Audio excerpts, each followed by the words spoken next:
આષાઢ માસની કૃષ્ણ ચોથની વ્રતકથા.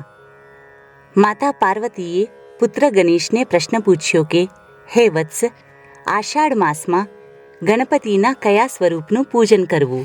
ત્યારે શ્રી ગણેશજીએ માતા પાર્વતીને જણાવ્યું કે, માતાજી, આષાઢ માસમાં લંબોદર ગણેશનું પૂજન અર્ચન કરીને ખાસ કરીને આ વ્રતની કથાનું શ્રવણ કરવું.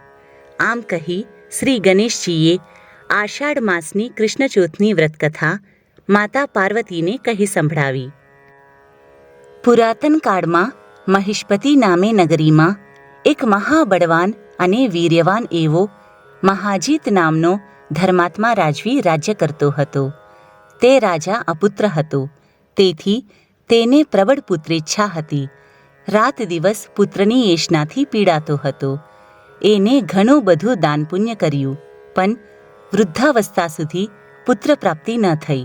રાજાએ રાજ્યના વિદ્વાન બ્રાહ્મણો તથા બુદ્ધિશાળી પ્રજાજનોને બોલાવી દરબાર ભરીને પૂછ્યું કે, હે બ્રાહ્મણો તથા નગરજનો, હું દરેક રીતે ધર્મનિષ્ઠ છું, ધર્મ કાર્ય કરું છું, પણ મને પુત્ર સંતાન નહીં હોવાથી ઘણો જ પીડાવું છું.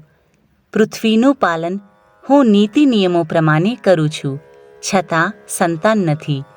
એનું શું કારણ હોઈ શકે? જ્યોતિષ દ્વારા પણ ધર્મક્રિયાઓ કરાવી.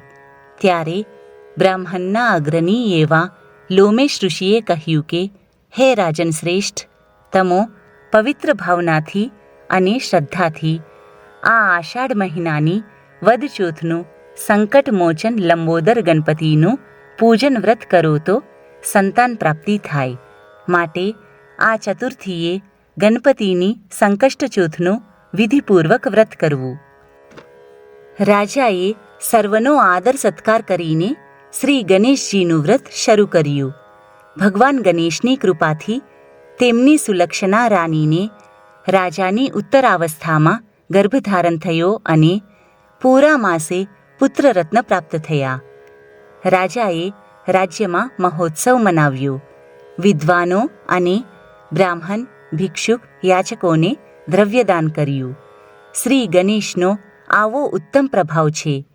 આ પ્રમાણે ભક્તિ અને શ્રદ્ધાથી જે કોઈ આ વ્રત કરે છે તેને ભગવાન ગજાનન ઈચ્છિત પ્રાપ્તિ કરાવે છે.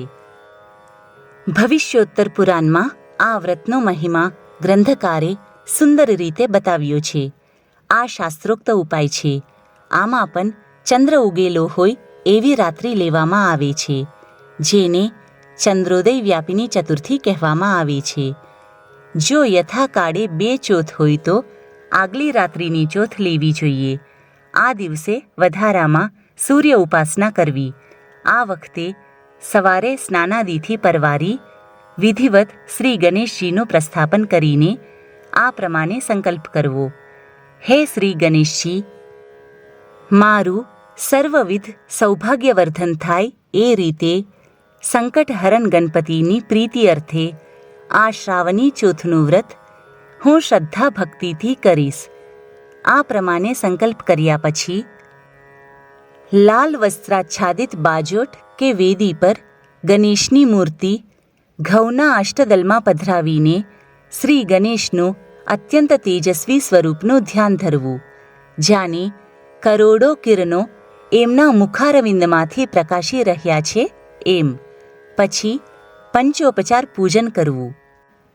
ત્યારબાદ દુર્વાદળની 21 જોડીઓ બનાવીને 2 દુર્વાદળ ગણપતિના નામ બોલીને દુર્વાદળની જોડી ચડાવવી અને નમન કરતા જવું.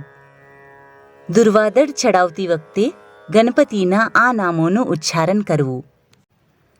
ગણાધીશાય નમઃ, ઉમાપુત્રાય નમઃ, અઘનાશાય નમઃ, એકદંતાય નમઃ, ઇભવક્ત્રાય નમઃ, મૂષકવાહનાય નમઃ, વિનાયકાય નમઃ, ઈશપુત્રાય નમઃ, સર્વસિદ્ધિપ્રદાયકાય નમઃ, કુમારગુરવે નમઃ. આ પ્રમાણે ગણપતિના નામો બોલીને એક દુર્વાદલ સંયુક્ત ઉપક્રમથી ભગવાનને અર્પણ કરવું. અંતમાં આરતી કરીને પુષ્પાંજલિ કરવી. આ પૂજન વિધિમાં નૈવેદ્ય બાબતે ઘઉં, ગોળ અને ઘીના 21 લાડુ બનાવવા, તેમાંથી 1 લાડુ ગણપતિજીને ધરાવવો તથા 10 લાડુ બ્રાહ્મણને આપવા તથા 10 લાડુ પોતે રાખી ભોજન કરવું અને પ્રસાદ ધરાવવો. એ પછી સાંજ પડતા ચંદ્ર ઉગ્યા પછી ચંદ્રનું પૂજન કરવું અને તાંબાના લોટામાં ચોખ્ખું પાણી લઈને ચંદ્રને અર્ઘ્ય આપવો. આવી જ રીતે ચતુર્થીનું પણ દેવી સ્વરૂપ સમજીને પૂજન કરવું અને અર્ઘ્ય આપવું. આ પ્રમાણે શ્રી ગણેશજીએ માતા પાર્વતીને આષાઢ માસની કૃષ્ણ ચોથનું વ્રતવિધિ તથા વ્રતકથા કહી સંભળાવી. બોલો શ્રી ગજાનન ગણપતિ મહારાજની જય.